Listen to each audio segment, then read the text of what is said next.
पुंडलीकवरदे हरिविठ्ठल श्री ज्ञानदेव तुकाराम गोपाल कृष्ण भगवान की जय। मौली ज्ञानेश्वर महाराज की जय। जगद्गुरु तुकाराम महाराज की जय। शेवट तो भला, शेवट तो भला, माझा बहु गोड झाला। आलो निजाच्या माहेरा, भेटी रखमाईच्या वरा। परिहार झाला अवघ्या दुःखाचा मागिल्या। आलो निजाच्या माहेरा, भेटी रखमाईच्या वरा। तुका म्हणे वाणी, तुका म्हणे वाणी, गेली आता घेऊ धनी। आलो निजाच्या माहेरा, भेटी रखमाईच्या वरा। प्रस्तुत कीर्तनरूपी सेवेसाठी निवडलेला अभंग जगद्गुरु श्री संत तुकाराम महाराज यांचा चार चरणाचा आणि उपदेशपर प्रकरणातील अभंग आहे।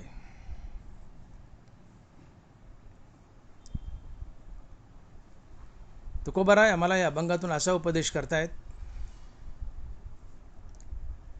की शेवट तो भला, माझा बहु गोड झाला। शेवट तो भला, माझा बहु गोड झाला।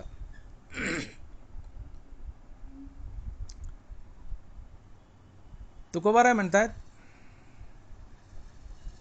माझ्या जीवनाचा शेवट भला झाला, गोड झाला। का बरं? तुकोबाराय असं का म्हणतायत की माझ्या जीवनाचा शेवट भला झाला, गोड झाला? तर याचं उत्तर महाराज देत आहेत आणि म्हणतायत की आलो निजाच्या माहेरा, भेटी रखमाईच्या वरा। तुकोबाराय म्हणतात, माझ्या जीवनाचा शेवट भला झाला, गोड झाला याचं कारण आलो निजाच्या माहेरा, भेटी रखमाईच्या वरा। अर्थात मी माझ्या स्वतःच्या माहेरी आलो, म्हणून माझ्या जीवनाचा शेवट भला झाला, गोड झाला। मी माझ्या स्वतःच्या माहेरी आलो। मग हे तुकोबारायचं माहेर कोणतं? तर हे तुकोबारायचं माहेर म्हणजे आत्मस्वरूप। आत्मस्वरूप हे आमचं खरं माहेर आहे। माहेर त्याला म्हणतात की जिथे आमची माय राहते।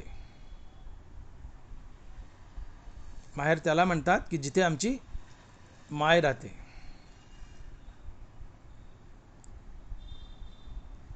आत्मस्वरूप हे आमचं माहेर आहे आणि खरं माहेर आहे। का? तर आत्मस्वरूपातही आमची माय राहते आणि आत्मस्वरूपात राहणारी ही आमची माय आहे विठू माऊली।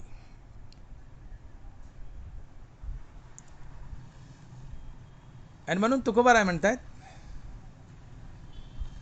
की मी माझ्या निजाच्या माहेरा अर्थात स्वतःच्या माहेराला आलो। अर्थात मी आत्मस्वरूपात विलीन झालो। अर्थात आत्मस्वरूपाच्या माहेरी आलो आणि आत्मस्वरूपाच्या माहेरी आल्यामुळे मला आत्मस्वरूपात माझी विठू माऊली भेटली आणि विठू माऊली भेटल्यामुळं, विठ्ठल नावाची आई भेटल्यामुळं माझ्या जीवनाचा शेवट भला झाला, गोड झाला। कारण विठू माऊली भेटणं हे जीवनाचं खरं सार्थक आहे। हे जीवनाचं खरं सार आहे। विठ्ठल ही आमची माऊली आहे। दानोबाराय बोलतायत, तो भेटे माऊली आत्मा, ते खेवी आटे दिंडीमा संसारिक. विठ्ठल हा आत्मा आहे आणि आत्मा ही आमची माऊली आहे. आणि म्हणून साधक जेव्हा आत्मस्वरूपात विलीन होतो, याचा अर्थ तो निजाच्या माहेरा आला, स्वतःच्या माहेरी आला. आणि स्वतःच्या माहेरी आल्यानंतर तिथं त्याला त्याची विठू माऊली भेटते, आई भेटते. आणि विठू माऊलीची भेट झाल्यानंतर मनुष्य खऱ्या अर्थानं धन्य होतो. त्याचा शेवट खऱ्या अर्थानं भला होतो, गोड होतो. आणि म्हणून तुकोबारा म्हणतायत की शेवट तो भला माझा बहु गोड झाला. एक महात्मा, एक संत मृत्यूसमयी आनंदी होतो. एक साधारण जीव मृत्यूच्या नावानं थरथर कापतो. त्याला मरण हे शब्द सुद्धा सहन होत नाही. अगा मर हा बोलन साहती आणि मेलिया तरी रडती, ज्ञानोबा आहे. साधारण जीवाला मरण हा शब्द सुद्धा सहन होत नाही. माणसं लगेच म्हणतात, काय अभद्र बोलायलाच रे, नीट बोल ना. माणसाला एरवी दैनंदिन जीवनात मरण हा शब्द सुद्धा सहन होत नाही, ऐकावं असं वाटत नाही. मग साधारण जीव मरणानं खुश कसा होईल? परंतु एक महात्मा, एक साधू, एक संत आपल्या मरणाने खुश होतो, आनंदी होतो. संत मृत्यूसमयी आनंदी होतो. साधारण जीव मृत्यूसमयी घाबरतो, पण संत मृत्यूसमयी आनंदी होतो. का बरं? कारण संताला माहीत असतं की आता मी माझं हे शरीररूपी सासर सोडून आत्मस्वरूपाच्या माहेरी जात आहे. आणि आत्मस्वरूप हे आमचं खरं माहेर असतं. शरीररूपी सासरात दुःख असतं, क्लेश असतो, पीडा असते. आणि म्हणून ज्ञानोबा या शहराला म्हणतायत की मृत्यू काकाशी कुरोंडी सांडिली असे. क्लेश तरुची वाडी, तापत्रय अग्नीची सगडी. ज्ञानोबा शरीराकडे बोट करतात आणि बोलतायत तापत्रय अग्नीची सगडी. तात्पर्य हा पूर्ण संसार, हे शरीर हे दुःखदायी आहे, दुःखमय आहे. दुःख बांधवडी आहे हा संसार, सुखाचा विचार नाही कोठे. तुकोबार आहे. मृत्यूलोकी सुखाची कहाणी ऐकवे जेल कवनाची श्रवणी, कैची सुख निद्रा अंथरुणी इंगळाच्या. संसार दुःख बांधवडी आहे. शरीरही तुकोबारा बोलले की शरीर दुःखाचे कोटार, शरीर रोगाचे भांडार, शरीर दुर्गंधीची थार, नाही अपवित्र शरीरायसे. शरीर दुःखाचे कोटार, शरीर रोगाचे भांडार.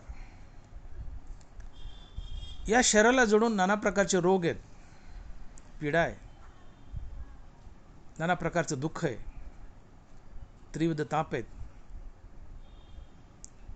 आणि म्हणून हे शरीर एक सासर आहे.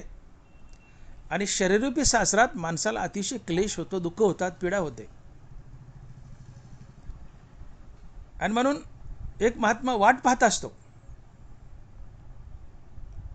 की शरीररूपी सासर माझ्या जीवनातून कधी संपेल आणि मी आत्मस्वरूपाच्या माहेरी कधी जाईल.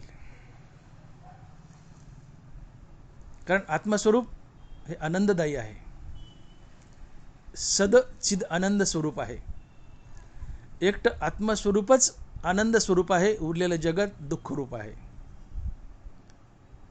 आणि म्हणून सुखाची जागा एक आणि सुखाचं स्वरूप एक, आणि ते आहे आत्मस्वरूप. सुख आत्मस्वरूपाशिवाय इतरत्र कुठे नांदू शकत नाही. आत्मस्वरूप हीच एक सुखाची आनंदाची जागा आहे. आणि आत्मस्वरूप परमात्मा असतो, तो आनंद स्वरूप आहे. आणि म्हणून साधक सारखी वाट पाहत असतो की दुःखदायी शरीररूपी सासर लवकर सुटावं आणि आनंदरूपी आत्मस्वरूपाचं माहेर लवकर गाठावं. कारण आत्मस्वरूपात आनंद आहे आणि आत्मस्वरूपात विठ्ठल नावाची आमची माया आहे, सोबत रुक्मिणी माता बी आहे. आणि या विठू माऊलीला भेटण्याची ओढ लागलेली असते. विठू माऊली भेटला, जीवन धन्य होतं, जीवनाचं सार्थक होतं, मनुष्य मुक्त होतो, मनुष्य जीवन मरणाच्या फेऱ्यातून बाहेर पडतो किंवा त्याच्याही पुढं मुक्तीवर भजनयुक्त होतो, अर्थात संत बनतो. आणि म्हणून संत हे आपल्या मरणसमयी आनंदी होतात. साधारण जीव भले दुःखी होत असेल मृत्यूला घाबरून, पण संत महात्मा मृत्यूला घाबरत नाही, उलट मृत्यूची वाट पाहतो आणि मृत्यूसमय आनंदी होतो. का?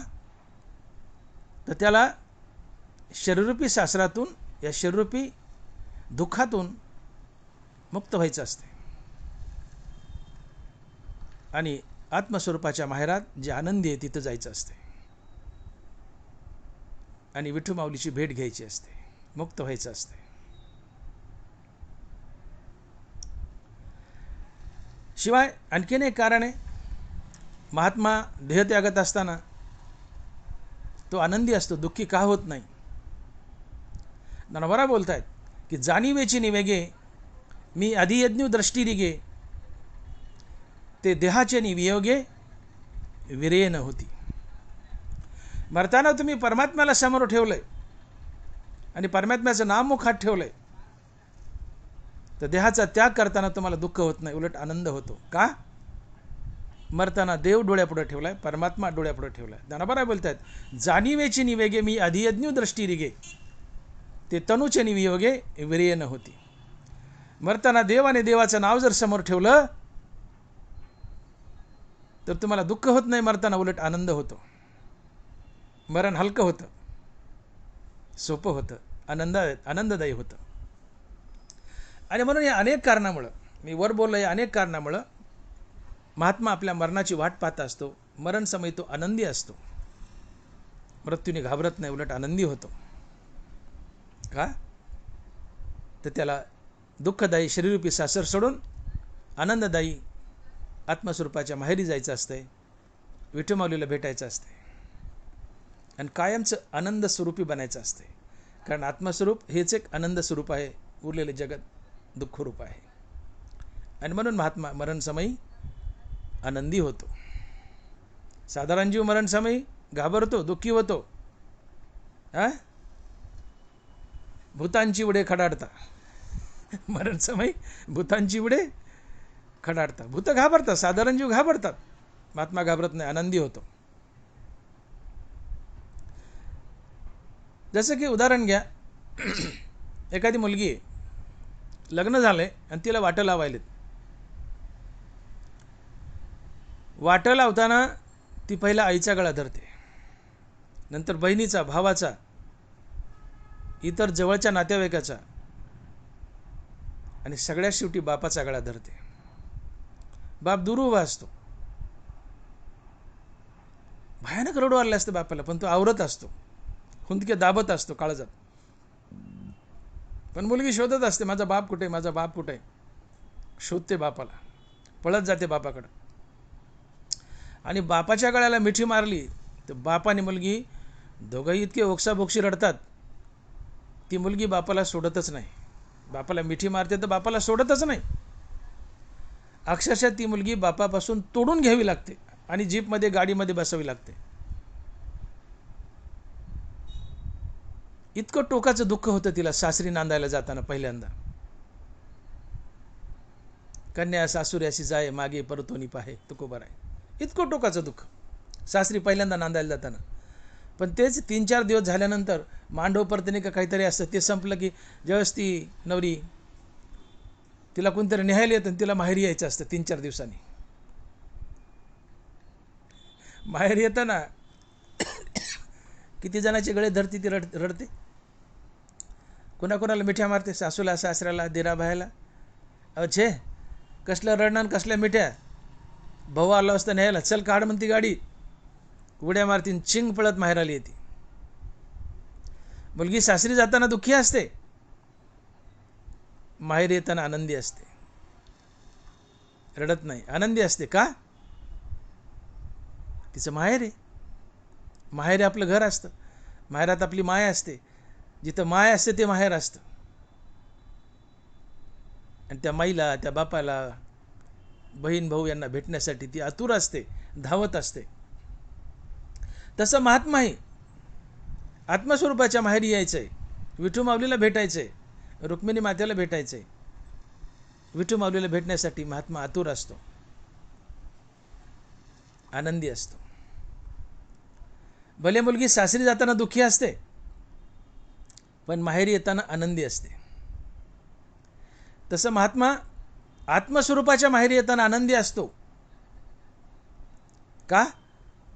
तर त्याला माहिती आहे की आता आत्मस्वरूपाच्या माहेरी गेलं की तिथं मला माझी विठू माऊली भेटणार. तिथं मला माझी विठू माऊली भेटणार. आणि विठू माऊली भेटली रे भेटली की माझ्या जीवनाचा शेवट भला आणि गोडच होणार. हे तुकोबाराय अभंगाच्या पहिल्या चरणात सांगतायत. आणि महाराज लिहितायत, शेवट तो भला माझा बहु गोड झाला.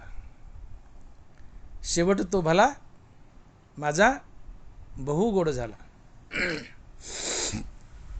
तुकोबाराय अभंगाच्या पहिल्या चरणात म्हणतायत की मी आत्मस्वरूपाच्या माहेरी आलो, तिथं मला विठू माऊली भेटली. आणि विठू माऊली भेटल्यामुळं माझ्या जीवनाचं सार्थक झालं. माझ्या जीवनाची मला धन्यता मिळाली. मी आत्मस्वरूप झालो, मुक्त झालो, मुक्तीवर भजनयुक्त झालो, संत झालो. माझं जीवन सफल झालं. आणि याला जीवनाचं भलं होणं किंवा शेवटचा दिस गोड होणं म्हणतात. तुकोबाराय आपल्या निजाच्या माहेराला आले, आत्मस्वरूपी आले, तिथं विठूमाऊली भेटली. आणि हे जीवनाचं सर्वात मोठं सार्थक असते. आत्मस्वरूपाच्या माहेरात येणं आणि तिथं विठूमाऊली भेटणं हे जीवनाचं सर्वात मोठं सार्थक असते. आणि हा शेवट सर्वात भला आणि गोड असतो. आणि म्हणून तुकोबाराय आनंदानं म्हणतात की शेवट तो भला माझा बहु गोड झाला. शूर आणि साधू यांची 2 वेळेस परीक्षा असते. आणि म्हणून असं म्हटलं की शूर ओळखावा रणी, साधू ओळखावा मरणी. शूर किती शूर आहे हे रणांगणावर ओळखलं जातं, त्याच्या पराक्रमावरून. आणि साधू हा खरा साधू आहे का हे त्याच्या मरण समयी ओळखलं जातं. साधू जर मरताना दुःखी झाला, गडबडला, तर समजून घ्यायचं तो साधूच नाहीये. तो साधूच नाहीये. कारण साधू मरण समय डगमगतच नाही, तो आनंदी होत असतो. का झाकली या घटीचा दिवा, नेनो काय झाला केदवा, या रीती जो पांडवा देह ठेवी. तो आनंदानं कधी देह ठेवतो हे त्यालाही कळत नाही आणि आत्मस्वरूपात विलीन होतो. आणि म्हणून एखादा अभ्यासू विद्यार्थी आहे, त्याची कसरत कुठे कळते? परीक्षेत. एखादा शूर आहे, त्याची कसरत कुठे कळते? रणांगणात. तसं साधू आहे, त्याची कसरत कुठे कळते? मरण समयी. मरण समयी साधू घाबरला तर समजून घ्यायचं तो साधूच नाही. आणि मरण समयी आनंदी झाला, हसतमुख प्राण त्यागला, समजून घ्यायचं तो साधू आहे, तो संत आहे, तो महात्मा आहे.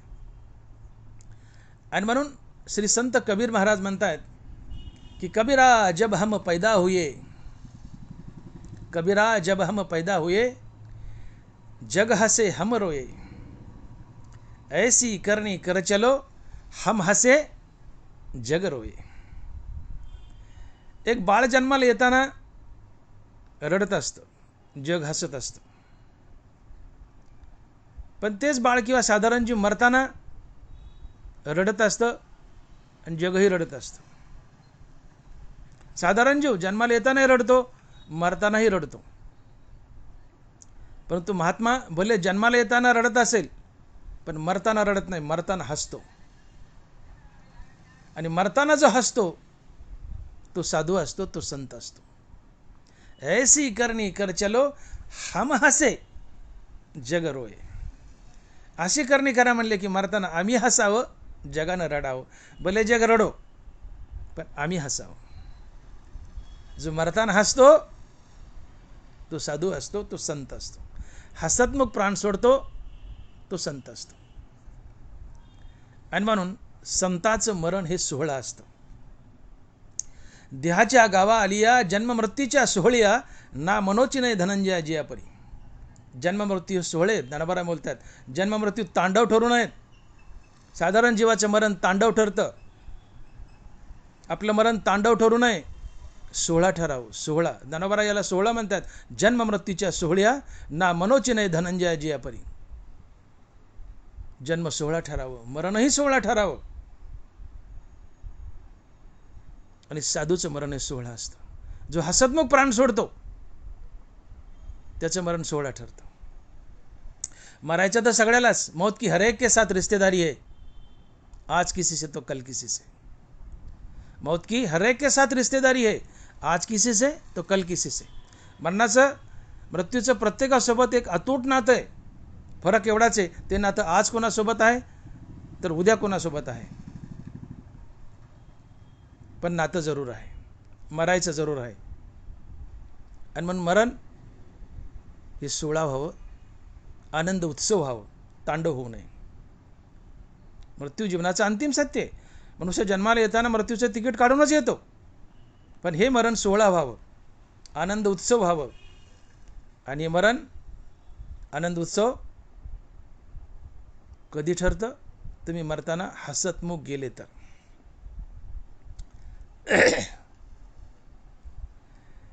एक साधारण जीवाचा मरणाबद्दल विचारच नसतो.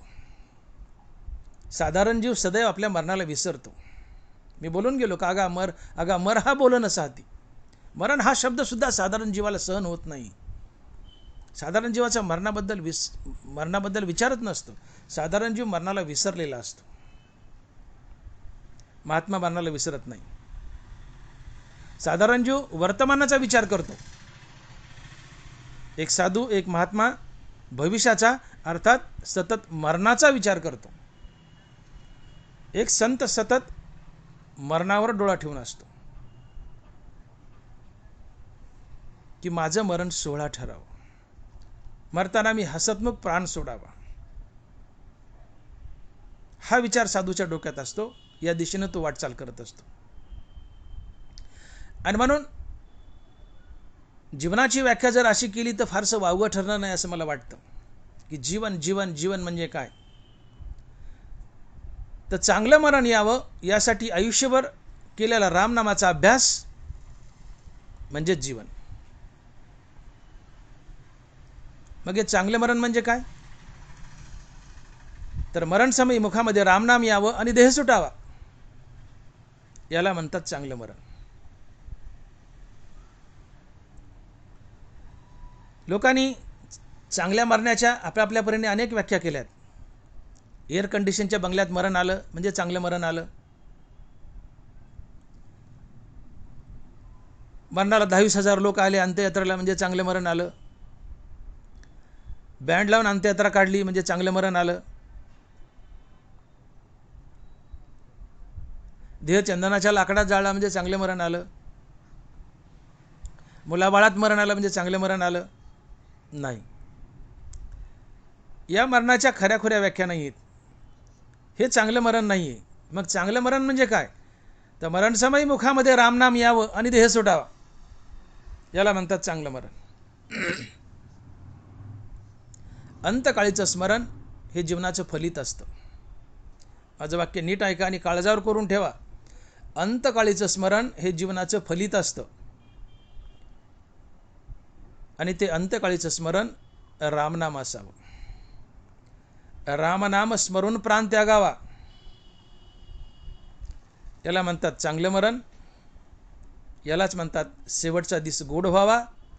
आणि यालाच म्हणतात शेवट तो भला माझा बहु गोड झाला. शेवट तो भला माझा बहु गोड झाला. आणि म्हणून तुकोबाराय म्हणतात की माझा शेवट अतिशय गोड झाला, अतिशय भला झाला, चांगला झाला.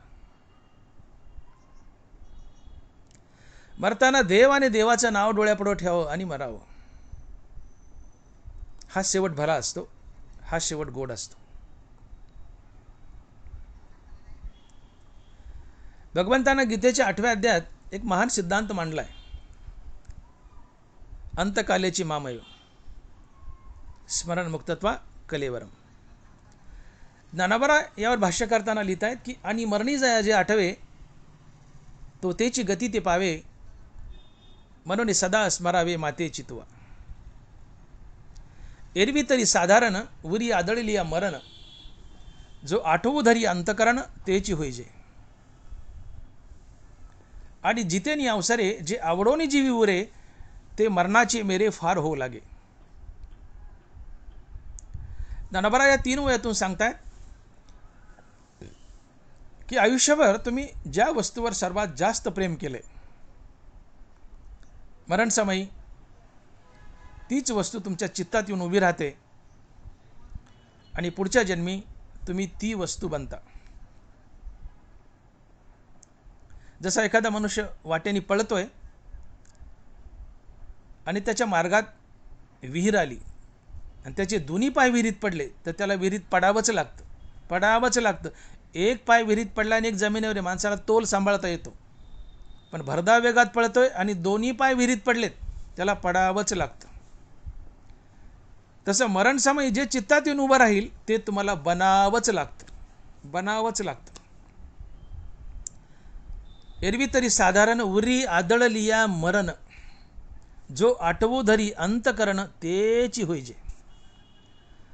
मरण उरावर येऊन बसलंय, उरावर आदळलंय आणि मरताना जे चित्तात आलंय तुम्हाला ते बनावंच लागतं.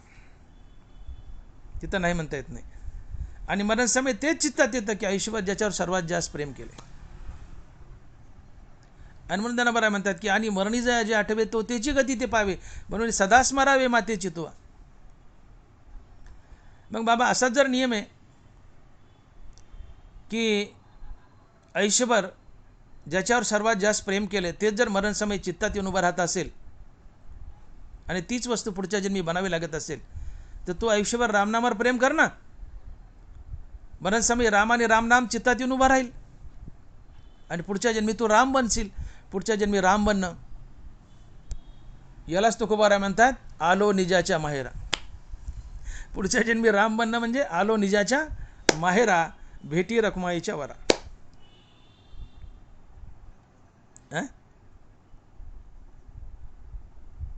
तुम्ही आयुष्यभर जर रामावर प्रेम केलं आणि रामनामावर प्रेम केलं तर मरणसमयी राम आणि रामनाम चित्तात येऊन उभा राहील. तुम्ही रामनाम स्मरून प्राण त्याग आलं, पुढच्या जन्मी रामच बनाल, पुढच्या जन्मी राम बनणं हा मोक्ष असतो. मन हे राम झाले. तुम्ही रामस्वरूप बनले म्हणजे मुक्त झाले. आणि म्हणून खरा जो शेवट भला आहे तो देव आणि देवाचं नाव डोळ्यापुढे ठेवून, देव डोळ्यापुढे ठेवायचा आणि देवाचं नाम स्मरून प्राण त्यागायचा, हा खरा भला शेवट असतो आणि हा खरा गोड शेवट असतो. याच्याशिवाय दुसरा गोड शेवट नसतोच. ज्यावेळेस भगवान कृष्णानं गोकुळ सोडलं त्यावेळेस ते छोटासा बालकृष्ण 11 वर्षाचा गोकुळ सोडत, त्यावेळेस देवाचं वय 11 वर्ष होतं. ते बालकृष्ण यशोदा मैयाला म्हणतोय, यशोमती मैया तू माझ्याकडून काही मागून घे, मी चाललोय आता, पुन्हा तुझी माझी भेट होईल नाही होईल सांगता येत नाही. यशोमती मैया फार हुशार होती. यशोदा मैया कृष्णाला म्हणते, कृष्ण चाललायस ना तू, मला तुला द्यायचेच ना, एकच दे म्हणली. मग काय मागितलं यशोदा मैयानी? जब तन से प्राण निकले मेरा सांवला निकट हो. जब तन से प्राण निकले मेरा सांवला निकट हो. कृष्ण मी ज्यावेळेस मरत असेल त्यावेळेस तू माझ्या चित्तात येऊन उभा राहा. बांधला देव, मोक्ष मिळवला तिने. काय हुशार होती यशोदा मैया. काय मागता आलतू फालतू? वाढावे संतान, गरीब आहे धनदान, हे धनन दौलतन मुलन बाळन, ऐश्वर्य काय मागता फडतूस? यशोदामाईने काय मागितलं बघा, जब तन से प्राण निकले मेरा सावला निकट हो. काय हुशारीचं, काय महान मागणं आहे. देव बांधलाय. यशोदामायाची शेवटची घडी आली त्यावेळेस प्रत्यक्ष भगवान कृष्णाला येऊन तिच्या चित्तात उभा राहावं लागलं. यशोदामाया कृष्ण कृष्ण कृष्ण कृष्ण नामाचा जप करते आणि कृष्ण डोळ्यापुढे ठेवून कृष्णाचं नाम घेत प्राण त्यागते. याला म्हणतात शेवटचा दिस गोड व्हावा, आणि यालाच म्हणतात शेवट तो भला माझा बहु गोड झाला. यशोदामाईने कृष्ण डोळ्यापुढे ठेवलाय, कृष्णाला बघते आणि कृष्णाला बघत बघत कृष्णाचं नाव घेते. देव डोळ्यापुढे ठेवा आणि देवाचं नाव घेत घेत मारावं, हा शेवट भला असतो. शेवट तो भला माझा बहु गोड झाला. आणि मग असा शेवट झाला की तो महात्मा साहजिकच निजाच्या माहेराला, आत्मस्वरूपाच्या माहेराला जातोच. तो कुठे जाणार आहे मग? आणि तिथं गेली मग त्या खऱ्याखुऱ्या विठ्ठल माऊलीची भेट होते. रखमाईचा वर विठ्ठल, त्याची भेट होते. त्याची भेट अंतिम साध्य आहे. जीवनाची धन्यता आहे, जीवनाची सार्थकता आहे विठ्ठल माऊली भेटणं. हाच सायुज्य मोक्ष असतो. जन्ममरणाचा फेरा चुकतो. हवा असेल तुम्हाला तर सायुज्याचा धिक्कार करा. मोक्षपद तुच्छ केले या कारणे आम्हा जन्म घेणे योगायोगी. मोक्षाला तुच्छ करा, सायुज्य मिळवा, मोक्ष मिळवा आणि मिळवून तुच्छ करा आणि मुक्तीवर भजनयुक्त व्हा, संत व्हा. तुकोबाराने तेच स्वीकारले संतपद. आणि म्हणून तुकोबाराचा शेवट भला झालाय, गोड झालाय.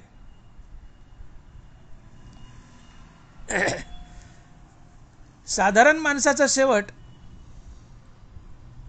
म्हणजे पुनर्जन्म असतो, आणि साधूचा, संताचा शेवट हा मुक्ती असतो, मोक्ष असतो.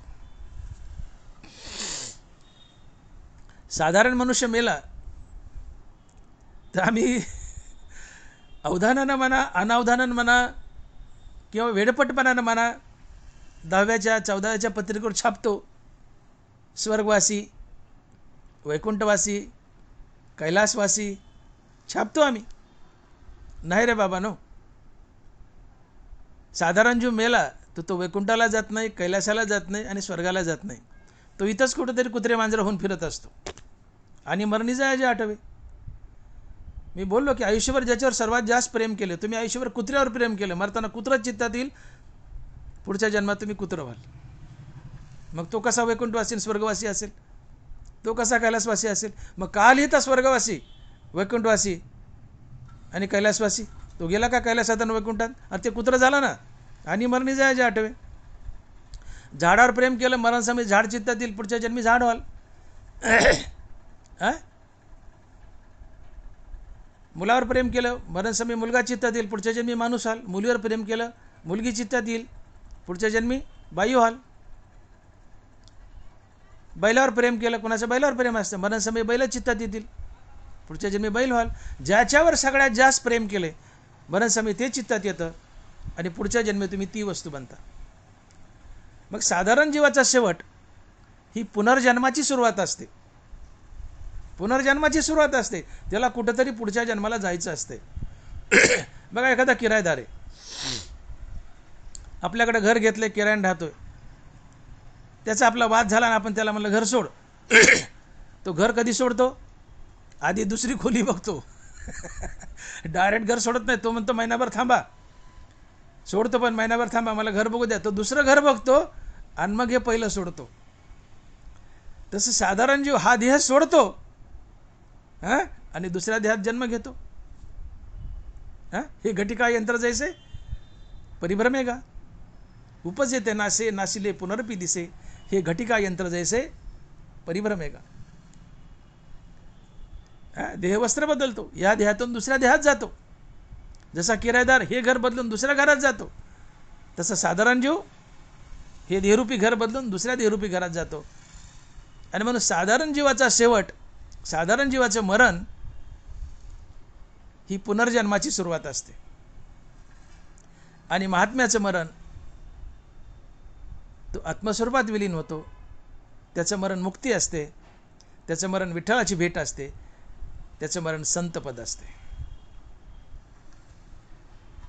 आणि म्हणून साधारण जीव मेल्यानंतर तो कैलासाला जात नाही, वैकुंठाला जात नाही, स्वर्गातही जात नाही, कुठंच जात नाही. अहो चेष्टा का स्वर्गाला जायला? दानोबाराय बोलले शतमक संपत्ती स्वर्गीची आहे, ते ज्ञान जयाचे हाती तोच समर्थ मुक्ती, जैसा शतमक संपत्ती स्वर्गीची आहे. ज्याच्याजवळ आत्मज्ञान आहे तो मोक्षाचा अधिकारी, तसं ज्याच्याजवळ 100 यज्ञाचं पुण्य आहे तो स्वर्गाचा अधिकारी. आता 100 यज्ञाचं पुण्य आधी तर सत्यनारायण करणं होय ना आम्हाला, तर 100 यज्ञ. आणि म्हणून स्वर्गाला जाणं एवढं सोपं नाही, गडगंज पुण्य लागतं. त्याहून कैलासाला जाणं अवघड, त्याहून वैकुंठाला जाणं अवघड, ते मधले जनोलोक, तपोलोक, बहिर्लोक, सत्यलोक ही अवघडच आहेत. मग आम्ही साधारण जीव मरताना जे चित्तात आलंय त्याच्यात जन्माला जातो, इथंच झाडं झुडपं कुत्रे मांजर होऊन फिरत असतो. जोपर्यंत सायुज्य मोक्ष नाही तोपर्यंत जन्ममरणाचा फेरा चुकत नाही, इथंच आम्ही कुत्रे मांजर म्हणून फिरतो. आणि म्हणून साधारण जीव वैकुंठाला, कैलासाला, स्वर्गाला कुठंच जात नाही, इथंच नाना प्रकारच्या 84 लक्ष योनीत फिरत असतो. आणि मग साधारण जीवाचा शेवट हा त्याच्या पुनर्जन्माची सुरुवात असते, आणि संताचा शेवट म्हणजे मुक्ती असते, मोक्ष असते. आणि संत देह ठेवतो तेव्हा हसत हसत देह ठेवतो, आनंदानं देह ठेवतो, आणि आत्मस्वरूपाच्या माहेराला येतो, आणि आत्मस्वरूपात विलीन होतो, सायुज्य मोक्षात विलीन होतो, किंवा मुक्तीवर भजनयुक्त असा संत होतो. आणि या सायुज्याच्या घरात आल्यावर त्याला विठ्ठल नावाची आई भेटते. आणि म्हणून मुलीला माहेराची ओढ आहे, तिला माहेरी जावं वाटतं का? माईला भेटायचे, बापाला भेटायचे. उड्या मारत सासरून माहेरी येते, ओढ असते माहेरची. का? तिथं तिची माय आहे, ते तिचं घर आहे, हक्काचं घर आहे. लहानाची मोठी झाली तिथं तिची माय राहते, माईला भेटायचे, बापाला भेटायचे. तसं आत्मस्वरूप हे आमच्या हक्काचं घर आहे, आमचं घर आहे. आम्ही आत्मस्वरूपातून आलो तर आत्मस्वरूपात परत जायचे, आत्मस्वरूप आमचं खरं घर आहे. आणि तिथं आमची विठ्ठल नावाची माय आहे की गेल्या गेल्या जी आमच्या तोंडावरून हात फिरवते, आमच्यावरून तुकडा वळवून टाकते. आणि मग लेकीची माईची भेट झाल्यावर ते जसं प्रेम ओसंडून वाहत असतं, तसं संत महात्मा आणि विठ्ठल माऊली यांची भेट झाली होती, प्रेम ओसंडून वाहत असतं. किंबहुना नारायणे विश्व कोंदले. नारायण आणि अर्जुन, कृष्ण आणि अर्जुन जेव्हा त्यांनी एकमेकाला मिठी दिली, ती मिठी कशी होती? ज्ञानोबा बोलतात किंबहुना नारायणे विश्व कोंदले. नारायणानं ज्यावेळेस अर्जुनाला मिठी दिली, अख्खं विश्व नारायणानं कोंदलं, भरलं. तसं संत ज्यावेळेस आत्मस्वरूपाच्या माहेरी जातो आणि विठ्ठलरूपी माईला भेटतो, त्यावेळेस विठ्ठलरूपी माऊली ही आम्हाला कडकडून मिठी मारते आणि अख्खं विश्व नारायणानं कोंदतं. आणि हा जीवनाचा शेवट भला असतो, गोड असतो. हा तुकोबरायचा शेवट भला झाला, गोड झाला, म्हणून तुकोबराय म्हणतात की शेवट तो भला माझा बहु गोड झाला. असा प्रत्येकाचा शेवट गोड व्हावा, भला व्हावा ही तुकोबरायची अपेक्षा आहे. तुकोबरायने स्वतःसाठी गाथा लिहिली नाही हो. अहो ते तर अवतारी संत आहे, देवाचे अवतारण तुका त्याचे बरोबर. ते अवतार घेऊन येत आहेत लीला करण्यासाठी, संत कार्य करण्यासाठी. त्यांचा शेवट काय भला करता तुम्ही? ठीक आहे, लीला म्हणून तुकोबाराय लिहित आहेत, आम्ही अभंग वाचतोयत, ऐकतोयत. पण तुकोबारायांना एकच सांगायचं की बाबा हे अभंग मी माझ्या अंगावर ओढून घेतलेत, पण लिहिलेत तुमच्यासाठी. तुकोबारायांना सांगायचे हे की माझा जसा शेवट भला झाला तसा तुमचा प्रत्येकाचा शेवट भला व्हावा. आणि शेवट भला होणं म्हणजे आत्मस्वरूपाच्या घरी येणं, मुक्त होणं, विठू माऊलीला भेटणं, मुक्तीवर भजनयुक्त होऊन संत होणं, हा शेवट भला असतो, गोड असतो. आणि म्हणून मुक्ती हाच खरा शेवट असतो, गोड शेवट असतो. माणसाचा भला शेवट जर काय असेल तर ती आहे मुक्ती, ते आत्मस्वरूपात विलीन होणं. मुक्ती हाच खरा शेवट असतो. इथे महात्मा आत्मस्वरूपात अर्थात निजाच्या माहेरी येतो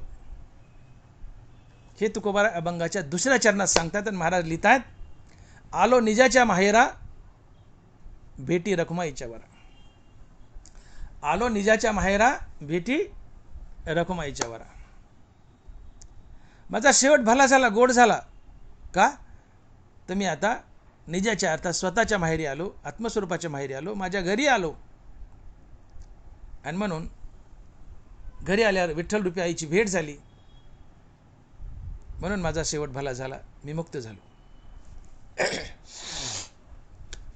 तुम्ही एक गोष्ट लक्षात घ्या, मी बोलून गेलो की आत्मस्वरूप हेच आमचं खरं घर आहे.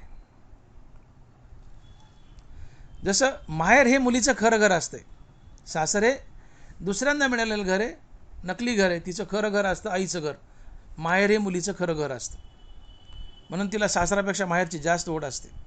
तिचं सासरा दिवाळी निघलं तर ती दुःखी होत नाही, पण माहेरी भाऊ जर भिकायला लागला तर बहिणीला सहन होत नाही. एक वेळेस मुलीच्या नवऱ्याचं देवळं निघू द्या, ती सहन करेल हसत हसत. नवरा भिकायला लागला ती सहन करेल, पण भाऊ भिकायला लागला बहिणीला सहन होत नाही.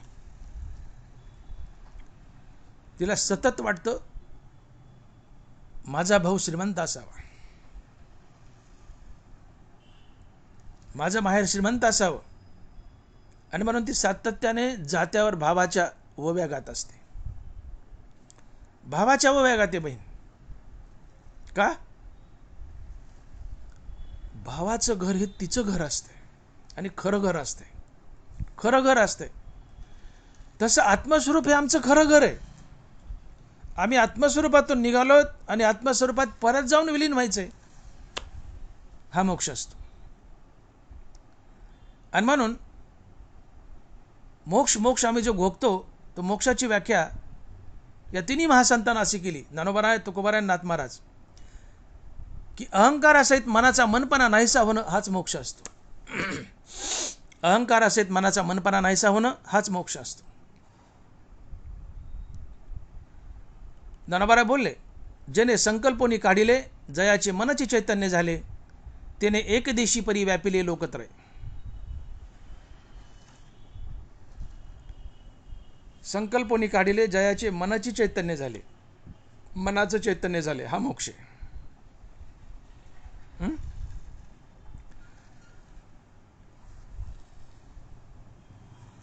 तुकोबाराय बोलले, अहंकार गेला तुका म्हणे देह झाला. मनाचं चैतन्य होणं म्हणजे मन चैतन्यात विलीन झालं, म्हणजे अहंकार मेला आणि मनही मेलं. अहंकार सहित मनाचा मनपणा नाहीसा झालाय, हा मोक्ष आहे. ज्ञानोबाराय बोलले. तुकोबाराय बोलतात की अहंकार गेला तुका म्हणे देव झाला. अहंकार जन हाच मोक्ष आहे.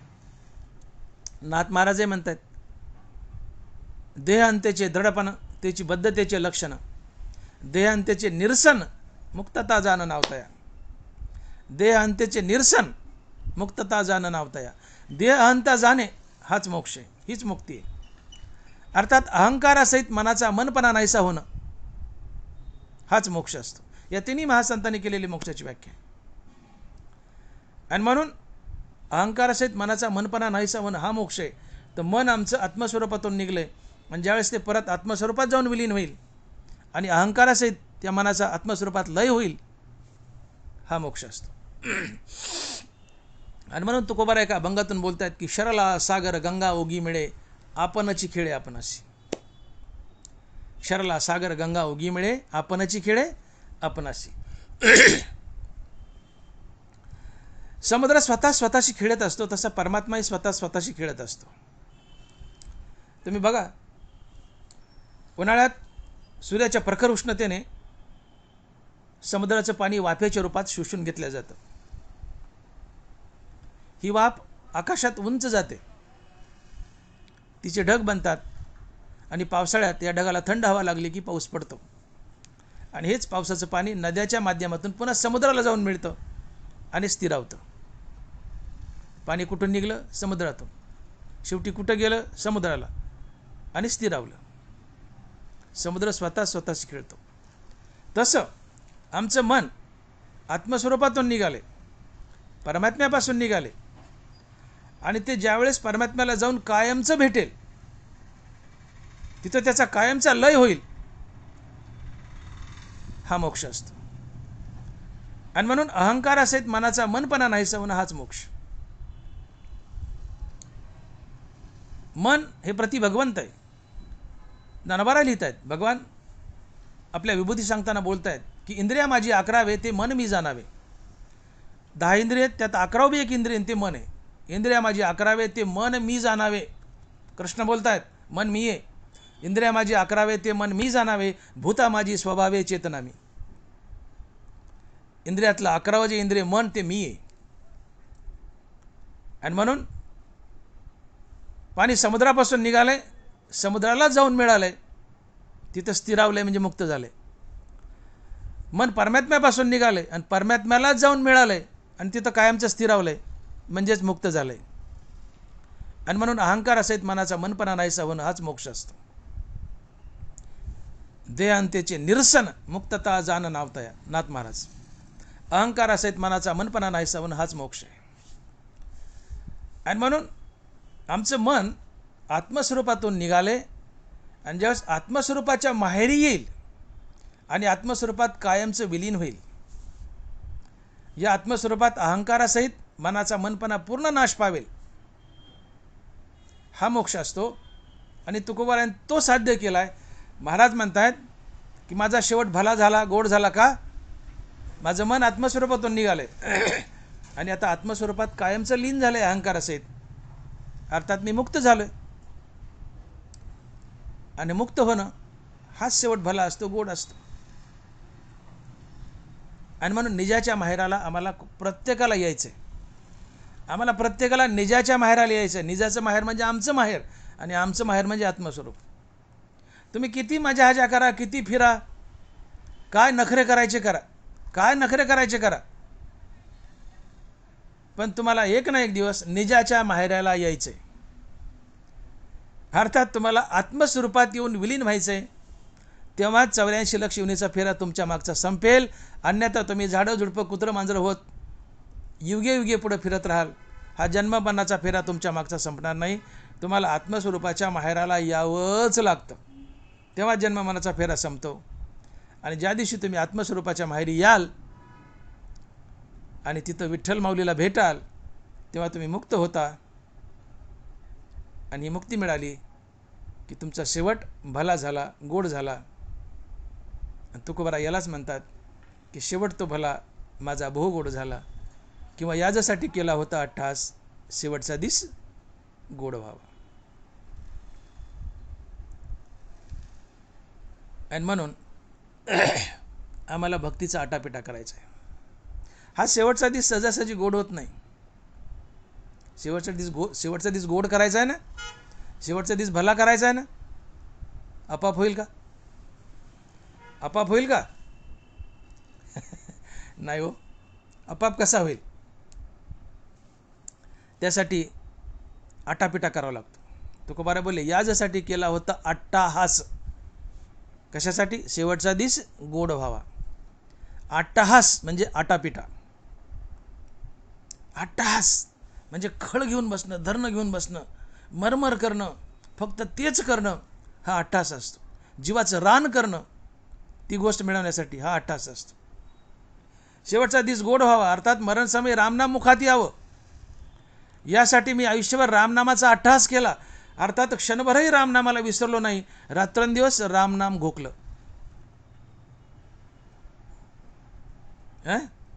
तुका म्हणे करा आयुष्याचे मोल, नका वेचू बोल नामे विन. तुका म्हणे करा आयुष्याचे मोल, नका वेचू बोल नामे विन. रामनामाशिवाय एकही वायफळ शब्द तोंडातून निघू देऊ नका. सातत्यानं राम घोका, भावयुक्त अंतकरणानं राम घोका. रामावर आणि रामनामावर सर्वात जास्त प्रेम करा. मरण समय राम आणि राम नाम चित्तात येईल आणि रामाकडे पाहत पाहत रामनाम स्मरत स्मरत तुम्ही प्राण त्यागाल. तुम्ही रामस्वरूप बनाल, मुक्त व्हाल. अर्थात आत्मस्वरूपाच्या घरात याल, आत्मस्वरूपाच्या माहेरात याल, निजाच्या माहेरात याल आणि रखमाईच्या वराला विठ्ठलाला भेटाल. इतकी मजल गाठणं ही जीवनाची धन्यता आहे, सार्थकता आहे. आणि याला म्हणतात शेवट तो भला माझा बहु गोड झाला. विठ्ठल विठ्ठल, शेवट तो भला माझा बहु गोड झाला. आणि प्रत्येकाला हा शेवट भला करायचा आहे, गोड करायचा आहे. किती पळतात, किती पळसी कर्मा बेन, किती पळायचं पण म्हणले. चुकली आहे वर्म फेरा पडे. तुम्हाला फेरे पडत राहणार. तुमचं वर्म चुकलं, तुम्ही विठ्ठल नाम जर गोखलं नाही, राम नामावर प्रेम केलं नाही आयुष्यभर, आणि नश्वर वस्तूवर प्रेम केलं, या संपत्तीवर, दगडाधोंड्यावर, मुलाबाळावर, जायजातीवर, तुम्ही वर्म चुकले. चुकली आहे वर्म फेरा पडे. एक बंद हॉल आहे आणि त्याला एक फुटाची सापट आहे. एक आंधळा मनुष्य हॉलमध्ये सोडला आहे आणि त्याला म्हणले चापत चापत जा, तुला फट लागेल, तिच्यातून बाहेर पड. जात्यांदा आंधळाचे चापत चापत चापत चापत गेला आणि फटीपशी आला. फटीपशी आला की नेमकं त्याच्या हाताला खाजू आली. त्याने हात उचलला भिंतीवरचा, एक पाऊल पुढं गेला, फट मागे राहिली, तो पुढं गेला, त्याला बंद हॉलला फेरा पडला. तसं मोक्षाची फट जवळ आली की तुम्हाला विषयाची खाज येते, भोग आठवतात. तुम्हालाही 84 लक्ष योनीचा फेरा पडतो. चुकली या वर्म फेरा पडे. हां, नामदेव महाराज, चुकली या वर्म फेरा पडे. शेवटची पाळी एक मनुष्य जन्म, चुकली या वर्म फेरा पडे. याच देही भेटी करा आत्माराम. मनुष्य जन्म 10-20 कोटी वर्षानंतर मिळतो. 10-20 कोटी वर्षानंतर, फार दुर्मिळ आहे. मिळेल पण 10-20 कोटी, 10 वर्ष जाण्यात लवकर, 10-20 कोटी वर्षानंतर, 84 लक्ष योनी फिरल्यानंतर. म्हणून मनुष्यदेह अनमोल आहे, याचं चीज करा. आयुष्यभर राम घोका आणि राम स्मरून प्राण त्यागा. आयुष्यभर राम घोकला तर रामच चित्तात येतो. राम नाम स्मरून तुम्ही प्राण त्यागता आणि रामस्वरूप बनता. निजाच्या माहेराला येता, आत्मस्वरूपात येता, विठ्ठलाची भेट होते, मुक्त होता. मग या जन्मात जर राम नाही घोकला तर आत्मस्वरूपात तुम्हाला जाता येत नाही, निजाच्या माहेराला जाता येत नाही. वर्म चुकलं फेरा पडेल. 84 लक्ष योनीमध्ये अडकाल, 84 लक्ष योनीमध्ये अडकाल. पण हे चुकणार नाही. पुन्हा मनुष्यजन्म मिळाला 10 कोटी वर्षानंतर, पुन्हा तुम्हाला तेच करायचं, राम घोकायचाच. नाही तर कुत्रे, मांजरं, साप, हे डुकरं बिकरं, हे बैल, घोडे, हे 84 लक्ष योनी फिरायच्यात. पुन्हा मनुष्यजन्म आहे 10-20 कोटी वर्षानंतर. त्या जन्मात नाही केलं तर पुन्हा 84. हे राडगाडगं संपत नाही. यातून सुटायचं तर तुम्हाला राम घोकावाच लागेल, पर्यायच नाही. अन्यथा 84 लक्ष योनी नशिबाला बांधलेल्याच आहेत. मग या जन्मात घोकानं काय बिघडलं? हां, आणि मोक्षाचे अधिकारी व्हा, देव बना, नराचे नारायण बना. म्हणून विवेक जागा करा, शाने व्हा. आणि म्हणून तुकोबाराय म्हणतात की मी आत्मस्वरूपाच्या घरी आलो, अर्थात मुक्त झालो, त्यामुळे माझ्या जीवनातून दुःखाची अत्यंतिक निवृत्ती झाली. हे अभंगाच्या 3ऱ्या चरणात महाराज बोलत आहेत. आणि महाराज लिहित आहेत की परिहार झाला अवघ्या दुःखाचा मागिला. परिहार झाला अवघ्या दुःखाचा मागिला. माझ्या जीवनातून दुःख निघून गेलं कायमचं. का? तर मी आत्मस्वरूपाच्या घरी आलो. मग त्यामुळे काय झालं? विठ्ठलाची भेट झाली, विठ्ठलरूपी माय भेटली, म्हणजे मी मुक्त झालो किंवा संत झालो. आणि मग मोक्षाची व्याख्या काय? की दुःखाची अत्यंतिक निवृत्ती आणि परमानंदाची प्राप्ती, हाच मोक्ष आहे. आणि म्हणून निजाच्या माहेराला आलो, आत्मस्वरूपाच्या घरी आलो, विठ्ठलाची भेट झाली, मुक्त झालो. आणि मुक्तीची व्याख्याच ती एक की दुःखाची अत्यंतिक निवृत्ती आणि परमानंदाची प्राप्ती. आणि म्हणून मी मुक्त झाल्यामुळं, आत्मस्वरूपाच्या घरी आल्यामुळं माझ्या जीवनातून दुःख कायमचं निघून गेलं. जन्ममनाचा फेराय गेला, दुःख कायमचं निघून गेलं. माझं जीवन सफल झालं, माझं जीवन धन्य झालं, माझ्या जीवनाचं सार्थक झालं. मेल्यानंतर मुक्त झालेला मनुष्य आत्मसायुज्यात, आत्मस्वरूपात विलीन झाला. पण बाकी आम्ही उरलेले जे माणसं आहेत, कुठं ना कुठं जावंच लागतंय. लय पुण्य केले, ठीक आहे, भले स्वर्गात गेले, परंतु तया पुण्याची पावटी सरे, सभेची इंद्रपणाची उटी उतरे, येऊ लागती माघारे. मृत्यूलोका, पुण्य बघून झालं मृत्यूलोकात यावं लागतं, किडामुंगी बनावं लागतं. हां, स्वर्गात गेले, तुकोबारा बोलले, नको वैकुंठेचा वास, तया सुख असे नास, चिरंजीव कल्प वैकुंठी नांदे. ज्ञानोबा बोलले, एक कल्पापर्यंत राहता येतं. एक कल्प 320 कोटी वर्षाचा असते. 320 कोटी वैकुंठात राहाल, पण यावं लागतं, वैकुंठातून यावं लागतं मृत्यू लोकात. जो पण सायुज्य मुक्ती नाही तो पण जन्म मरणाचा फेरा चुकत नाही. मग तुम्ही स्वर्गाला गेले, कैलासाला गेले, वैकुंठाला गेले तर कधी ना कधी मृत्यू लोकात येऊच लागतं, येऊ लागत ही माघारी मृत्यू लोक. म्हणून हा बंदीखाना आहे, हा जेल आहे. तुम्ही नरकाला गेले तरी जेल आणि स्वर्गाला गेले तरी जेल. फक्त एवढंच आहे की स्वर्ग हा पॉश जेल आहे, नरक हा घाणेरडा जेल आहे, पण जेलच आहे, बंदीखानाच आहे. स्वर्गाला गेले म्हणजे आलेशान, हो, चिंतामणीच्या वाटा, कामधेनू, अमृत प्यायला, स्वर्गाच्या जेलात गेले, आलिशान जेलात गेले, भारी जेलात गेले, पण जेलच आहे. काय यावं लागतं, हां, अलग लक्षामध्ये. म्हणून देहाच्या बांधोडी न पडिजे. हो, हा देह पराधीन आहे. हो, या पराधीना नाना भोगरचना का मिळवावेत, ज्ञानोबा बोलतात. एरवी तरी अर्जुना या शरीरा पराधीना नाना भोगरचना का मिळवावी. शरीर पराधीन आहे, आमचं नाही आहे. देह काळाचे, धन कुबेराचे, हे तर मनुष्याचे काय आहे. हो, हे विश्व एक बंदीखाना आहे. तुम्ही स्वर्गात गेले एका सुंदर बंदीखान्यात गेले, पॉश जेलात गेले, नरकाला गेले घाणेरड्या जेलात गेले, घाणेरड्या बंदीखान्यात गेले, एवढाच फरक आहे. जावं तर लागतेच. आणि म्हणून तोपर्यंत सुटका नाही जोपर्यंत आत्मस्वरूपाच्या घरी येत नाहीत, निजाच्या घरी येत नाहीत. आणि म्हणून प्रत्येकाचा एक प्रयत्न असावा, उभं आयुष्य रामनाम घोकावं. रामनाम घोकलं आणि रामनामावर विशेष प्रेम केलं तर मरणसमयी राम आणि रामनाम चित्तात येऊन उभं राहतात.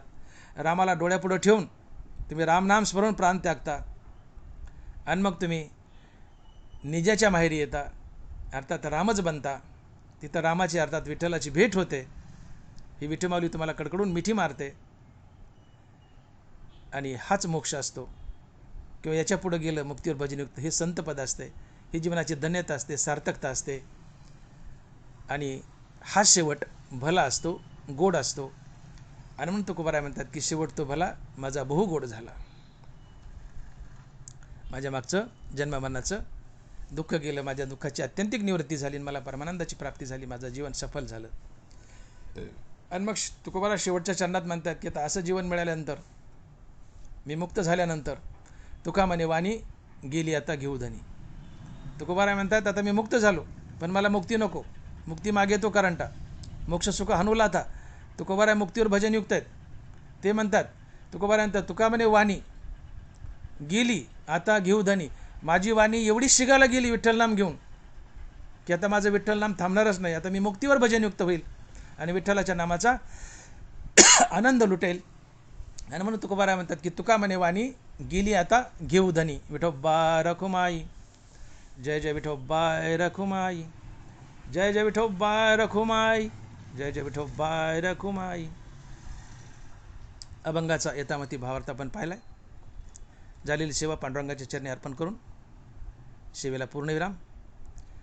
आणि म्हणून महाराज म्हणतायत की शेवट तो भला माझा बहु गोड झाला, आलो निजाच्या माहेरा, बेटी रखमाईच्या वरा, परिहार झाला अवघ्या दुःखाचा मागिला, तुका म्हणे वाणी गेली आता घेऊ धनी.